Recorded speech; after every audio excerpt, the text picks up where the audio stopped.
नमस्कार दोस्तों, मैं पंकज चतुर्वेदी लेकर हाजिर हूं आपके लिए कुछ नया खास बिहार न्यूज़। आज बिहार की जो स्थिति है ये काफ़ी शर्मसार है और पिछले 20 से 30 साल में भी जो बिहार की स्थिति थी काफ़ी दयनीय थी। जिस समय लालू प्रसाद यादव जी साहब मुख्यमंत्री बने थे, उन्होंने वो चाहते तो बिहार की स्थिति को और डेवलप कर सकते थे, लेकिन उन्होंने ऐसा नहीं किया। उन्होंने बिहार की गरीबों को और भारत सरकार की संपत्ति को धीरे धीरे लूटना शुरू किया और लूट कर ये स्थिति कर दी बिहार की कि बिहार के लोग बाहर पलायन करने के लिए बिल्कुल विवश हो गए। यह काफ़ी स्थिति बिहार के लिए दयनीय हो गई। धीरे धीरे सरकारी सेक्टर में उन्होंने अपने आदमियों को भर्ती कर करके सरकारी सेक्टर को सारा करप्शन बना दिया। और फिर जब उनकी सरकार धीरे धीरे किसी तरह चली गई तो फिर नीतीश जी की सरकार आई। तो नीतीश जी की सरकार ने काफ़ी हद तक बिहार की जो गिरी हुई अवस्था थी, दयनीय अवस्था थी, उसको ग्रोथ और ऊपर लाने में अहम भूमिका निभाई।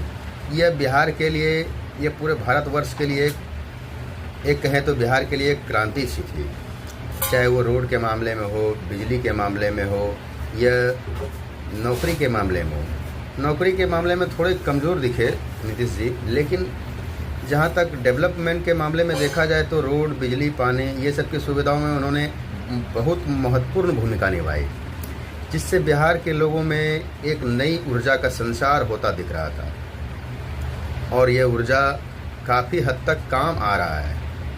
और फिर जब नीतीश सरकार की विदाई हो गई तो हमारे सम्राट चौधरी नए मुख्यमंत्री बने हैं। मैं उनको बहुत बहुत बधाई देता हूं और मैं आशा करता हूं कि वो जिस प्रकार का कार्य कर रहे हैं वो बिहार के लिए एक नई क्रांति और नए युग की शुरुआत होगी।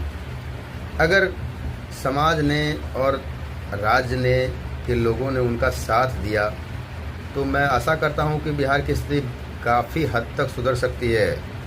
खासकर अगर जिस तरह सम्राट चौधरी एक्शन में काम कर रहे हैं और बिहार में उन्होंने किसी तरह से फैक्ट्री अगर लगाने की कवायद शुरू कर दी तो बिहार के लिए एक नए क्रांति युग की शुरुआत होगी।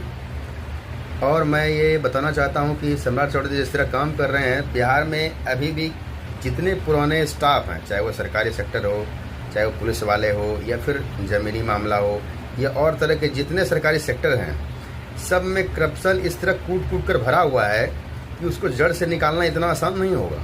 उनको निकालने में उनके भी 10 से 15 साल निकल सकते हैं। ये काफ़ी स्थिति उनकी ख़राब है। सो थैंक यू, धन्यवाद।